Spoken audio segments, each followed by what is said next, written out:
നമഃശിവായ. ഓം ശ്രീ ഗുരുഭ്യോ നമഃ. അമ്മയുടെ സന്ദേശം. നമുക്ക് നഷ്ടപ്പെട്ടുകൊണ്ടിരിക്കുന്ന നന്മകളിൽ ഒന്നാണ് പണ്ട് നമ്മുടെ ഗ്രാമങ്ങളിൽ ഉണ്ടായിരുന്ന പങ്കുവെക്കൽ സംസ്കാരം.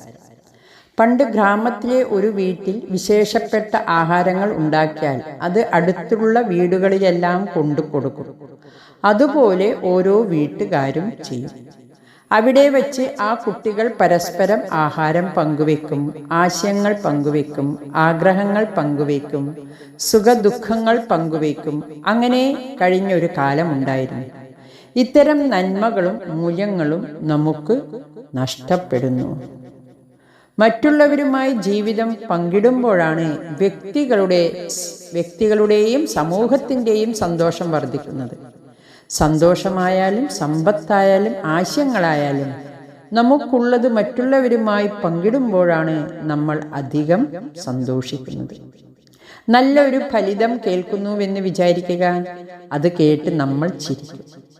അതേ ഫലിതം കേൾക്കാതെ മറ്റൊരാളോട് നമ്മൾ പറഞ്ഞാൽ അത് കേട്ട് അയാൾ പൊട്ടിച്ചിരിക്കും. അയാളോടൊപ്പം നമ്മളും പൊട്ടിച്ചിരിക്കും. പിന്നെ മൂന്നാമത് ഒരാളോട് പറഞ്ഞാൽ അയാളും പൊട്ടിച്ചിരിക്കും. അപ്പോഴും നമ്മൾ കൂടെ ചിരിക്കും. ഇങ്ങനെ എത്ര തവണ വേണമെങ്കിലും സംഭവിക്കാം. അതാണ് പങ്കുവെക്കലിൻ്റെ മഹത്വം.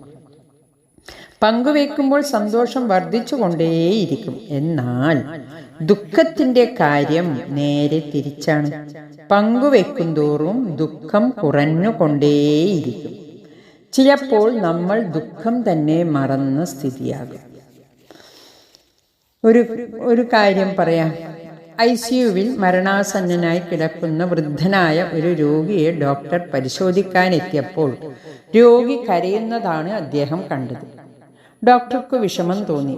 അദ്ദേഹം രോഗിയുടെ അരികിൽ ചെന്ന് ആശ്വസിപ്പിച്ചുകൊണ്ട് ചോദിച്ചു, അങ്ങ് എന്തിനാണ് കരയുന്നത്? അപ്പോൾ വൃദ്ധൻ പറഞ്ഞു, ഇതുവരെയുള്ള എൻ്റെ ജീവിതം മുഴുവൻ എൻ്റെ കണ്ണുകൾക്ക് മുന്നിലൂടെ കടന്നു പോവുകയാണ്. ഡോക്ടർ ചോദിച്ചു, അതിൽ ഇത്ര വിഷമിക്കാൻ എന്താണുള്ളത്? വൃദ്ധൻ പറഞ്ഞു, ചെയ്യരുതാത്തത് പലതും ഞാൻ ചെയ്തു പോയി, ചെയ്യേണ്ടത് പലതും ചെയ്തതുമില്ല. ഒരുപാട് പേരെ ഞാൻ അപമാനിച്ചു, നിന്ദിച്ചു, മോശം വാക്കുകൾ ഉപയോഗിച്ച് അവരെ വേദനിപ്പിച്ചു. അവരോടൊക്കെ ഒന്ന് മാപ്പ് ചോദിക്കാൻ പോലും ഇനി എനിക്ക് കഴിയില്ല. കാരണം എൻ്റെ അന്ത്യം അടുത്തു.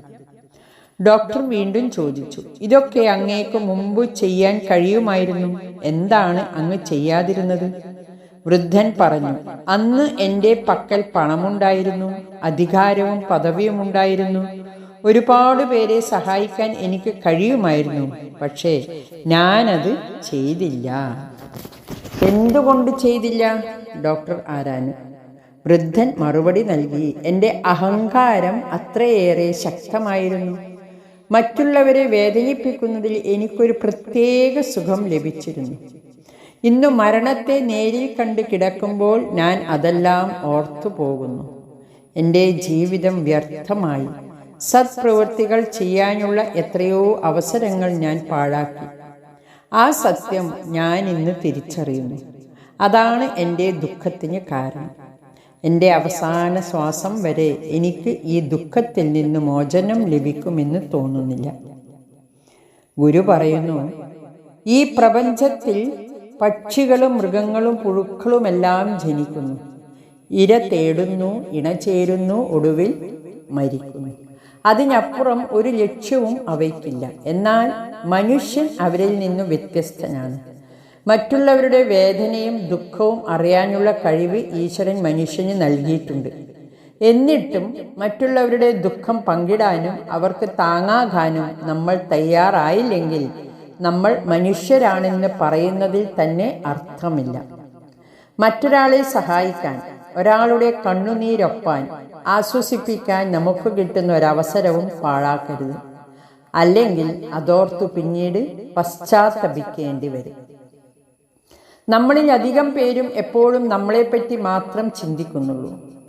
എന്തൊക്കെയോ ആയിത്തീരാനും നേടിയെടുക്കാനുമുള്ള പരക്കം പാച്ചിലിനിടയിൽ ചുറ്റുമുള്ള ലോകത്തെയോ അതിലുള്ള മനുഷ്യരുടെ ദുഃഖങ്ങളെയോ നാം ശ്രദ്ധിക്കുന്നതേയില്ല. ചുറ്റുപാടും ഒന്ന് ഉറ്റുനോക്കാനും മറ്റുള്ളവരുടെ വേദന ഒരൽപ്പം പങ്കിടാനുമുള്ള ഹൃദയവിശാലത നമുക്ക് ഓരോരുത്തർക്കും ഉണ്ടെങ്കിൽ ഈ ഭൂമി സ്വർഗമാകാൻ അധികം താമസമില്ല. സമൂഹത്തിൽ നിന്ന് എടുക്കുന്നതിലധികം സമൂഹത്തിന് കൊടുക്കുക എന്ന വ്രതം നമ്മൾ സ്വീകരിക്കണം.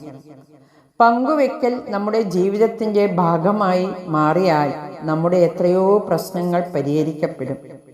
ദുഃഖങ്ങൾക്ക് ആശ്വാസമാകും. ദാരിദ്ര്യവും ഇല്ലായ്മയും വലിയൊരു പരിധിവരെ അപ്രത്യക്ഷമാകും. നമ്മുടെ ഈ ജീവിതം ആർക്കും ഒറ്റയ്ക്ക് ആസ്വദിക്കാൻ കഴിയില്ല. ആരെങ്കിലും അതിനു ശ്രമിച്ചാൽ ആ ശ്രമം പരാജയപ്പെടുകയേ ഉള്ളൂ. മറിച്ച് ദുഃഖിക്കുന്നവർക്ക് ആശ്വാസമേകാനും സഹായം ആവശ്യമുള്ളവർക്ക് സഹായം എത്തിക്കാനും ഒന്നുമില്ലെങ്കിൽ സ്നേഹപൂർവം ഒന്ന് സംസാരിക്കാനും നമ്മൾ തയ്യാറായാൽ അത് നമുക്ക് തിരികെ നൽകുന്ന ആത്മസംതൃപ്തി വളരെ വലുതാണ്. ഈ ജീവിത സത്യം തിരിച്ചറിയുന്നതിൽ അധിക പേരും ഏറെ വൈകിപ്പോകുന്നു എന്നതാണ് ദുഃഖകരം.